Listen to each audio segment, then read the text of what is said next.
करवा चौथ व्रत कथा। एक साहूकार के 7 लड़के और एक लड़की थी।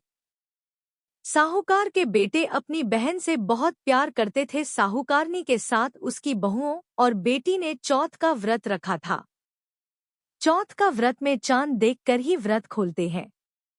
रात को जब साहूकार के लड़के भोजन करने लगे तो उन्होंने अपनी बहन से भोजन के लिए कहा। इस पर बहन ने बताया कि आज उसका व्रत है और वह खाना चंद्रमा को अर्घ्य देकर ही व्रत खोल सकती है और कुछ खा सकती है। सबसे छोटे भाई को अपनी बहन की हालत देखी नहीं गई और वह दूर पेड़ पर एक दीपक जलाकर छलनी की ओट में रख देता है। दूर से बहन को दिखाता है। छलनी की ओट में रखा दीपक चांद की तरह लगता है। ऐसे में वो ऐसा लगता है जैसे चतुर्थी का चांद हो। बहन ने अपनी भाभी से भी कहा कि चंद्रमा निकल आया है, व्रत खोल ले, लेकिन भाभियों ने उसकी बात नहीं मानी और व्रत नहीं खोला।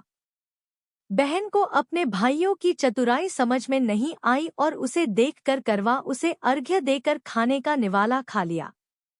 जैसे ही वह पहला टुकड़ा मुंह में डालती है उसे छींक आ जाती है। दूसरा टुकड़ा डालती है तो उसमें बाल निकल आता है और तीसरा टुकड़ा मुंह में डालती है तभी उसके पति की मृत्यु का समाचार उसे मिलता है। वह बेहद दुखी हो जाती है। उसकी भाभी सच्चाई बताती है कि उसके साथ ऐसा क्यों हुआ। व्रत गलत तरीके से टूटने के कारण माता उससे नाराज हो गए हैं। इस पर वह निश्चय करती है कि वह अपने पति का अंतिम संस्कार नहीं करेगी और अपने सतीत्व से उन्हें पुनर्जीवन दिलाकर रहेगी।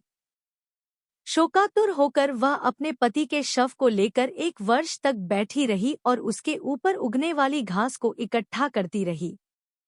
उसने पूरे साल की चतुर्थी को व्रत किया और अगले साल कार्तिक कृष्ण चतुर्थी फिर से आने पर उसने पूरे विधि विधान से करवा चौथ व्रत किया। शाम को सुहागिनों से अनुरोध करती है कि यम सुई ले लो, पिया सुई दे दो, मुझे भी अपनी जैसी सुहागिन बना दो, जिसके फलस्वरूप करवा माता और गणेश जी के आशीर्वाद से उसका पति पुनः जीवित हो गया। जैसे गणपति और करवा माता ने उसकी सुनी, वैसे सभी की सुने, सभी का सुहाग अमर हो।